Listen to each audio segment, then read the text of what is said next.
नमस्कार, मैं हूं संजय शर्मा। आप देख रहे हैं 4 PM news network. Rahul Gandhi की भारत जोड़ो यात्रा कई अलग अलग एंगल से भारतीय जनता पार्टी को परेशान कर रही है। कई कई नए पेच फंस रहे हैं। जिसने भी ये यात्रा प्लान की है, जिसने भी इस यात्रा की डिजाइन की है, जो भी इसके पीछे है, तारीफ की जानी चाहिए। शतरंज ऐसी बिछाई है कि एक प्यादा चलता है और सामने वाले का वजीर तड़पने लगता है। यात्रा परेशान कर रही है भारतीय जनता पार्टी को। यात्रा परेशान कर रही है प्रधानमंत्री नरेंद्र मोदी जी को। यात्रा परेशान कर रही है गृह मंत्री अमित शाह जी को। और यात्रा परेशान कर रही है जेपी नड्डा को, संगठन को। हर पड़ाव पर, हर मुकाम पर एक नया एंगल, एक नया विजन जो दिन भर सोशल मीडिया पे छा जाता है। यात्रा दिल्ली आई और फिर राहुल गांधी ने जो दांव चला, उसने साहिब को बहुत परेशान कर दिया। आज इसी पर चर्चा।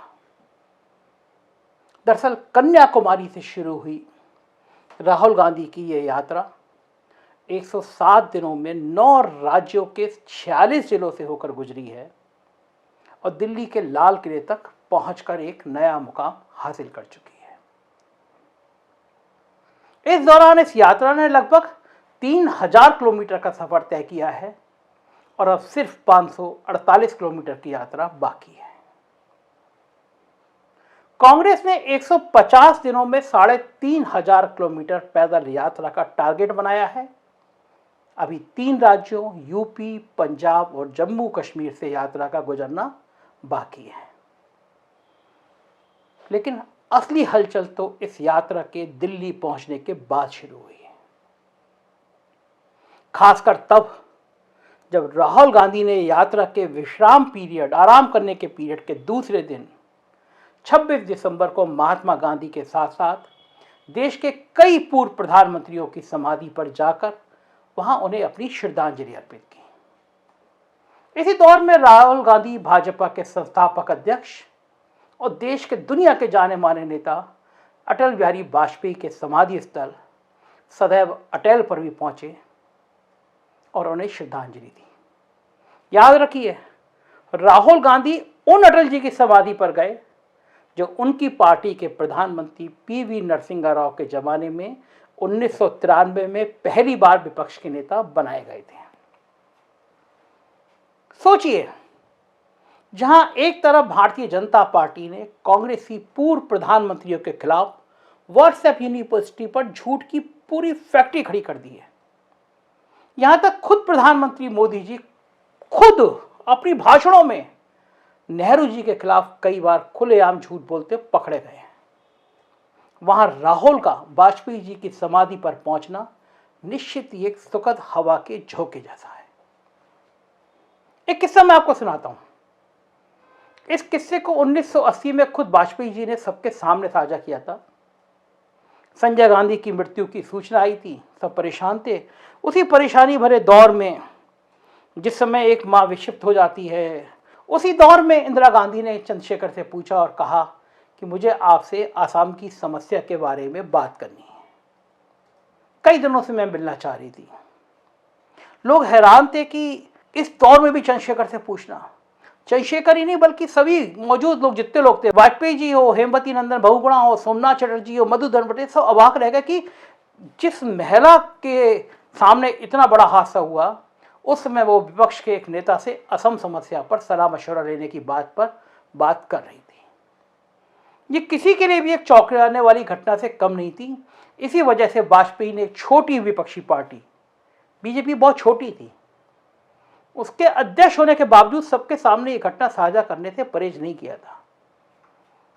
इस घटना से हमें यह भी पता चलता है कि 353 सांसदों वाली पार्टी की बेहद ताकतवर प्रधानमंत्री देश के ज्वलंत मुद्दे पर अपनी कैबिनेट से भी ज्यादा विपक्ष के वरिष्ठ नेताओं की सलाह को कितना तवज्जो देती थी।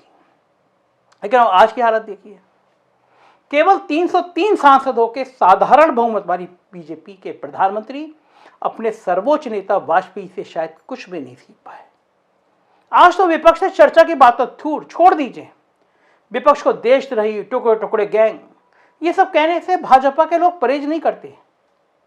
जब मन में आया नोटबंदी कर दो, जब मन में आया धारा 370 के 2 सब सेक्शन को निष्प्रभावी कर दो, जब मन में आया किसान विरोधी कानून पास करा दो। ना संसद की कोई अहमियत है और ना ही किसी की बात सुनने की कोई जरूरत, बस बॉस की मर्जी सब कुछ है, साहब की मर्जी सब कुछ है। ऐसे में उन्हीं इंदिरा गांधी के पोते राहुल गांधी का अटल बिहारी वाजपेयी की समाधि पर जाने की घटना ने भारतीय जनता पार्टी के लोगों की होश उड़ा दिए हैं।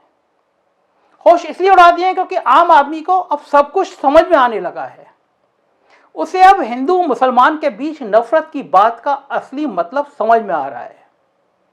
रोजी रोजगार की कमी, अर्थव्यवस्था में गिरावट, बहुत हो हल्ले के बाद 4 साल वाली अग्निवीर नौकरी का बवाल, किसानों की खेती को अडानी अंबानी के हवाले करने की साजिश, पुरानी पेंशन व्यवस्था की बहाली पर भाजपा की आनाकानी, आरक्षण को धीरे धीरे खुरचने की चाल, ये सब अब कुछ समझ में आ रहा है। अपनी 3000 किलोमीटर की यात्रा में राहुल गांधी ने यही सब बातें लोगों को समझाई भी हैं। और इसी क्रम में अटल जी की समाधि पर जाकर राहुल गांधी ने आम सहमति की राजनीति के उपासक वाजपेयी के दौर की सियासत को जिंदा करने का संकेत देकर खेल ही बदलने की शुरुआत कर दी है। वरना पिछले 8 सालों से कांग्रेस खुद ही कंफ्यूजन दिखाई दे रही थी। कोई सॉफ्ट हिंदुत्व पर चलने की बात कर रहा था, तो कोई राहुल को अपना गोत्र बताने, जन्म दिखाने की राजनीति पर जोर दे रहा था। लेकिन तमाम गलतियों के बावजूद यह क्रेडिट राहुल गांधी को दिया जाना चाहिए कि उन्होंने पार्टी की 137 साल पुरानी पहचान यानी सेकुलरिज्म, मध्य वर्ग और गरीब समर्थक नीतियों, इनसे जो मिश्रित अर्थव्यवस्था की ओर वापस लोगों का रुझान पार्टी की तरफ कर दिया है। और जब राहुल पार्टी को इस तरफ लेकर आए तो कांग्रेस जिंदा होनी शुरू हो गई। अब बिल्कुल आम बात हो गई। और जब कांग्रेस जिंदा होनी शुरू हो गई तो व्हाट्सएप यूनिवर्सिटी के प्रोपेगेंडा पर राजनीति करने वाले, 12वीं के बाद इंटर करवाने वाले, 3 शताब्दी के संतों को एक जगह इकट्ठा करके चर्चा करवाने वाले, कांग्रेस मुक्त भारत से लेकर क्षेत्रीय दल मुक्त भारत का नारा लगवाने वाली पूरी जमात की रातों की नींद उड़ने लगी। और यह सब इसलिए हुआ क्योंकि राहुल ने ब्रांड वाजपेयी की सियासत की चाशनी में कांग्रेस को संजीवनी देना शुरू कर दी। ब्रांड वाजपेयी की सियासत मैंने इसलिए की क्योंकि एक बार वाजपेयी ने कांग्रेस से अलग गवर्नेंस मॉडल की बात पत्रकारों के सवाल पर बड़े चुटीले अंदाज में कहा था, सत्ता में आने पर सबका कांग्रेसीकरण हो जाता है। वाजपेयी के इस बयान के आसरे आप समझ सकते हैं कि हिंदुस्तान की राजनीति में लखनऊ तहजीब की राजनीति को आरएसएस की संकीर्णता से ऊपर रखने वाले वाजपेयी की क्या अहमियत थी और क्यों उनकी अहमियत और उनके राजधर्म की जरूरत आज राहुल गांधी महसूस कर रहे हैं। वैसे खुद वाजपेयी की पार्टी के लोगों ने तो उनके राजधर्म को 20 साल पहले ही रद्दी की टोकरी में फेंकने का काम कर दिया था। लेकिन सियासत में वाजपेयी के राजधर्म की अहमियत कभी रद्दी की टोकरी में फेंकी नहीं जा सकती थी। 2 और मामलों में राहुल गांधी ने वाजपेयी की समाधि पर जाकर बड़ा संदेश देने की कोशिश की। मैं बताता हूं पहला संदेश क्या है। पहला संदेश है, कांग्रेस का आधार वोटर ब्राह्मण, दलित और मुस्लिम रहे हैं। एक दलित नेता के हाथ में अब कांग्रेस की बागडोर है। वो बार बार कुछ ऐसा बोल रहे हैं जिसकी काट संघ और भाजपा दोनों के पास नहीं है। चाय वाले के सामने कांग्रेस ने एक ऐसे दलित नेता को खड़ा कर दिया है जिसकी कोई चाय भी नहीं पीता। बड़े आराम से कहते हैं खड़गे जी, मोदी जी आप तकदीर वाले हैं, लोग तो आपकी चाय पी लेते हैं, हम तो उस बिरादरी से आते हैं जिसकी कोई चाय भी नहीं पीता। जरा सुनिए खड़गे जी को। हमको पूछते हैं, खासकर मोदी जी और शाह, 70 साल में कांग्रेस ने क्या किया। अरे भाई 70 साल में अगर हम कुछ नहीं करते तो आप लोकतंत्र नहीं पाते थे।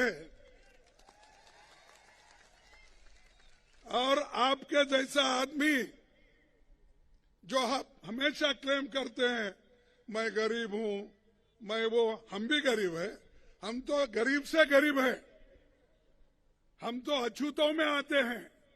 कम से कम तुम्हारी चाय तो कोई पीता है, मेरी चाय भी नहीं पीता कोई। और फिर बार आप बोलते हैं कि मैं गरीब हूं, मेरे को किसने गालियां दिया, मेरी किसी ने कुछ कहा, मेरे को कुछ, तेरी हैसियत क्या है कहा। अरे ऐसे बात कह के अगर आप सिंपैथी जमाने की कोशिश करें तो लोग अब होशियार हो गए, उतने बेवकूफ नहीं है। एक बात चलती है, एक बार अगर झूठ बोलेंगे लोग सुन लेंगे, 2 बार भी बोलेंगे तो भी सुन लेंगे। कितने बार झूठ बोलेंगे, झूठ पर झूठ, ये झूठों के सरदार है। और ऊपर से बोलते हैं ये लोग देश को लूटे कांग्रेस वाले। यही खड़गे जी अब स्वतंत्रता आंदोलन में संघियों के पुरखों की भी खोज खबर ऐसे ले रहे हैं जिससे पूरी भगवा ब्रिगेड तिलमिला रही है। बेचारे साहब को भी जवाब देते नहीं बन रहा, उल्टे वो उनके साथ फोटो खिंचवाकर वायरल करा रहे हैं ताकि दलितों में संदेश चला जाए कि साहब खड़गे जी की बड़ी इज्जत करते हैं। और ये सब तब हो रहा है जब बसपा, लोक जनशक्ति पार्टी, रिपब्लिक पार्टी जैसी दलित राजनीति करने वाली पार्टियां बिखर गई हैं। लेकिन दलित राजनीति को सीटों में तब्दील कराने के लिए ब्राह्मणों और मुसलमानों का साथ चाहिए। ऐसे में राहुल गांधी का पंडित नेहरू के साथ साथ वाजपेयी जी की समाधि पर शीश निभाना बहुत कुछ कहता है, ब्राह्मणों के लिए संदेश देता है। और शायद ये सब राहुल गांधी ने साहिब से सीखा है, क्योंकि साहिब ने तो बंगाल चुनाव में मतुआ समाज के वोट के लिए प्रचंड कोरोना लहर के बीच बांग्लादेश आकर मतुआ समाज के देवी मंदिर पहुंचकर संदेश देने की कोशिश की थी। और दूसरा संदेश, वाजपेयी ने एक बेहतरीन 24 दलों की एनडीए गठबंधन सरकार चलाई थी, याद होगा आपको एनडीए गठबंधन। इस गठबंधन में सरकार वाजपेयी चला रहे थे तो गठबंधन जॉर्ज फर्नांडिस चला रहे थे। ऐसे में सवाल उठता है कि क्या भविष्य में सरकार खड़गे चलाएंगे और गैर भाजपा गठबंधन राहुल गांधी चलाएंगे? तो इसका जवाब 2024 में मिल पाएगा और तब तक हमें इंतजार करना चाहिए और 4 PM देखना चाहिए। यूपी की खबरें देखना हो तो 4 PM यूपी, बिहार की खबरें देखना हो 4 PM बिहार, और गुजरात की खबरें देखना हो तो 4 PM गुजरात। सब्सक्राइब करिएगा। शुक्रिया, धन्यवाद, थैंक यू।